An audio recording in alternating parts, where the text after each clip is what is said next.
հայտարարության հիմնականում առանցքը հայաքվեների մասին էր եւ հայտարարություններ են հնչում, այսպես ասած, քաղաքական խորանություններ, դիտորդի շապիկով, քաղաքական հայտարարություններ, գործիչներ եղել։ Մինչև սահմանադրական դատարան դիմելը չեք պատրաստվում արդյոք այս հայտարարությունների համար պատասխանատվության դարձին։ Սա առաջին հարցը։ Եկեք առաջի հարցին պատասխանեմ, հետո երկրորդը։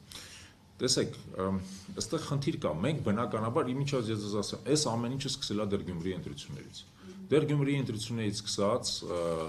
Civic-ը, որը իրենց քաղաքացիական պայմանագրի ըստ էության պաշտոնական լրատվամիջոցն է, սկսել է մեր վարքաբեկման գործընթացը։ Այդ ժամանակվանից սկսած։ Պարբերաբար եւ Վահագն Ալեքսանյանը, որը իրենց պատգամավորներից մեկն է, ինչպես գիտեք, անձնապես եւ ինձ է փորձել վարքաբեկել եւ հայակվեն որպես կառույց։ Դա շարունակվել է հետո դրան միացել է Տիկին Ջուլհակյանը եւ այլն։ Այսինքն մենք դարձել ենք իրանց աշկի փուշ, ինչի որտեվ իրանք հասկանում են, որ այս ամբողջ ընթացքում մենք գործում ենք բացարձակ օրենքի դաշտում։ Օրենքի ոգուն եւ տարին համապատասխան, որ մենք պաշտպանում ենք մեր ժողովրդի, մեր քաղաքացիների իրավունքները, հենց իրենցից, իրանք ախր վերցրել են ժողովրդավարության մենաշնորհը Հայաստանում։ Իսկ մեկ էլ դուրս բանա գալի, ասպարեզ է գալի կառույց, որը գործում է բացարձակ ժողովրդավարական, բացարձակ օրինական, ֆինանսական բոլոր աղբյուրները օրինական են, գործընթացները օրինական են եւ անընդհատ այսպես ասած իրենց խաղը խառնում է։ Մենք բնականաբար դարձել ենք իրենց համար մեկ աշկի փուշը սրանից հետո եւ պատական չի իրենց այս ամբողջ շակակարողությունը մեր դեմ։ Բայց ես ձեզ ասեմ ձեզ նաեւ հետեւյալը։ Այս պահին պարոն Ալեքսանյանի դեմ, այո, մեր կողմից դատական հայց է ներկայացված, որտեղ տեղ կա, որտեղ դա քաղաքական գնահատականներ են, հա, իսկ տեղ կա, որ բացարձակ քաղաքական գնահատակ, նույնիսկ կոշտ, կոպիտ եւ վուլգար քաղաքական գնահատական են։ Տեղ կա, երբ որ դուք այդ սահմանը անցնում եք եւ սկսում եք բացահայտ զրպարտությունը, այսինքն կեղծիքը, բացարձակ կեղծիքը, ոչ թե գնահատականը։ Վերագրել մեզ նենց բաներ, որոնք երբևիցե չենք արել,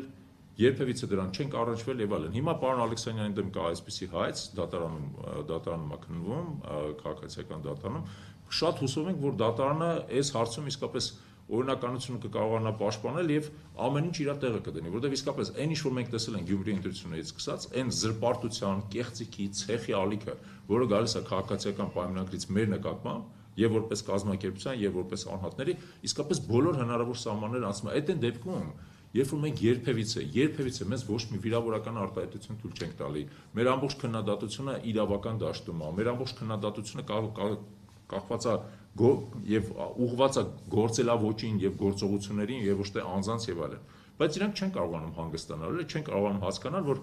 այս կարգի այո, իրանք ընդդիմախոս ունեն եւ պետք է ընդդիմախոսի հետ խոսան նորմալ քաղաքակիրթ լեզվով։ Չեն կարողանում, չեն դիմանում, որովհետեւ մեր մասած չեն սովորել էլի։ Այսինքն այս պարագայում քաղաքական թիվ 1 ամբողջ հնչած հայտարարությունների համար դուք դատարան չեք։ Կմտածենք դրա մասին, կմտածենք։ Դա էլ պետք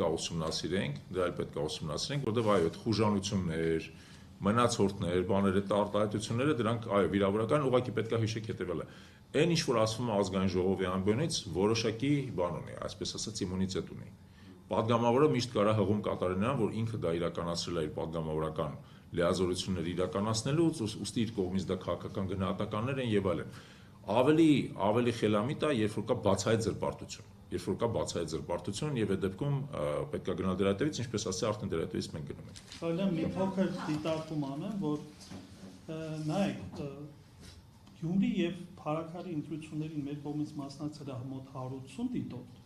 Վաղաշապատի ընտրություններին մասնակցել է մոտ 100 դիտորդ։ 120։ Ընդհանուր թվով 300 դիտորդ։ Տարածքային ընտրական հանձնաժողովներում, որտեղ գործել են մեր դիտորդները, ոչ մի բողոք կապված մեր դիտորդների հետ, այսինքն ուղղորդում, քարոզչություն եւ այլն չի եղել։ Իսկ կենտրոնական ընտրական հանձնաժողովը բուն ընտրության process-ում մեր դիտորդները իրենց դրսևորել են որպես պրոֆեսիոնալներ եւ ոչ մի process-ի չեն միջով մտել, այսինքն կոպիտ ասած տեր են կայնեն միայն այն մանդատին, որով իրանք մասնակցել են այդ ընտրություններին։ Եթե գոնե նման փաստեր լինեին, ինչ որտեղ տրամաբանական համարենք այս աղմուկը, որը բարձրացել էին ազգային ժողովում եւ ասենք, տեսեք, հատուկ հայաքվեն դեսանտներ է պատրաստում, իջեցնում այդ դեսանտները այնտեղ բանը կուսակցական քաղաքական քարոզչությամբ հենց բանում եւ այլն։ Չկա նման բան։ Եվ այս առումով էլի ասում եմ, խնդիրը դրված է ուղղակի տեղում տեղական ազգային դիտորդական կազմակերպությանը մեկուսացնել։ Ես մի բան լրացնեմ գոլեգայից խոսքին, որ մեր օրենքը նախատեսում է, որ տեղամասային հանձնաժողովը, եթե դիտորդը խանգարում է նրա աշխատանքին, ձայների 2/3-ով կարող է որոշում ընդունել եւ նրան հեռացնել տեղամասից։ Հիմա տեսեք, ինչպես արդեն պարոն Սարգսյանն ասաց, 180 դիտորդ ունեցել են Գյումրիում Փարաքարում եւ 120 դիտորդ Վաղաշապատում։ Որևէ անգամ, որևէ տես դեպք չի նախաձեռնել։ Այսինքն չկա որևէ փաստ իրական հողի վրա, որ մեր դիտորդները փորձեն խանգարել ընտրական գործընթացին, փորձեն քարոզչություն իրականացնել կամ հակու քարոզչություն, բացառված է, չկա այդպիսի բան։ Ավելին ձեզ ասեմ, նախ մեր դիտորդների կողմից բազմաթիվ խախտումներ են արձանագրված, որոնք տեղ են գտել մեր զեկույցներում եւ տեղամասային հանձնաժողովների մատյաներում։ Այդ ամբողջը տրամադրված է կենտրոնական ընտրական հանձնաժողովին, իսկ մեր զեկույցները կան նաեւ մեր կայքի վրա կարելի է ուսումնասիրել։ Դրան ոչ մեկին չկա որևէ արձագանք իրական փաստերին արձանագրած, լուսանկարած, տեսանկարած փաստերին, թե ինչպես են խախտումներ տեղի ունենում։ Փոխարենը գալիս են ԿՊ հարգարժան գործընկերները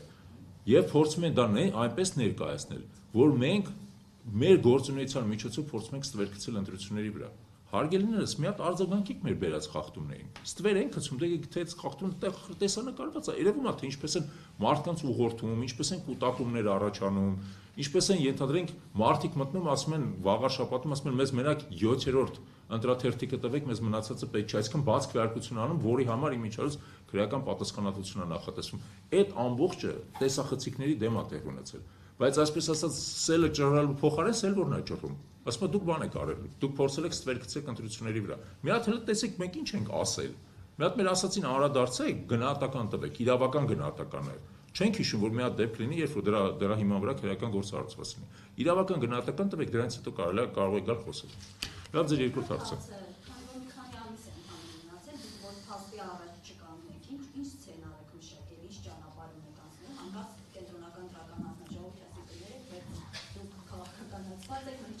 Տեսեք, անկեղծ ասած, տեսեք, ես մի քիչ նույնիսկ առաջ ընկնելով ասեմ ձեզ հետևյալը։ Մենք ամենայն հավանականությամբ առաջիկա համապետական ընտրություններին ինքներս կմասնակցենք արդեն որպես թեկնածուներ։ Ելք չեն թողում։ Այո, մեզ իրական նաև ելքել չեն թողում, բայց մեկը մյուսի հետ կապված չի։ Մենք կմասնակցենք արդեն որպես գործընթացի անմիջական մասնակիցներ եւ ոչ թե որպես դիտորդներ։ Բայց այստեղ կա շատ լուրջ հարց։ Մենք ասելով ենթադրենք նկատի ունեմ ինձ օրինակ։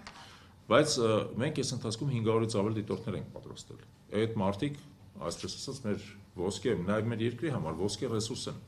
իրավական վերահսկողություն իրականացնելու համար։ Եվ մենք հիմա պետք է մտածենք, թե ինչպես անենք, որպեսզի այդ ամբողջ ներուժը, որը անհրաժեշտ է, որպեսզի մեր երկրում օրինականությունը պահպանվի, քաղաքացու ձայնը պահպանվի, որպեսզի ընտրությունների նկատմամբ լինի վերահսկողություն, իսկ արդյունքների նկատմամբ լինի վստահություն եւ այլն, որպեսզի այդ ամեն ինչը չփլուզվի այս գործողությունների արդյունքում։ Դա դեռ մինչև վերջ հələ չգիտենք ինչպես պետք է անենք, կմտածենք դրա մասին, ապագայում տեղակ կպահենք։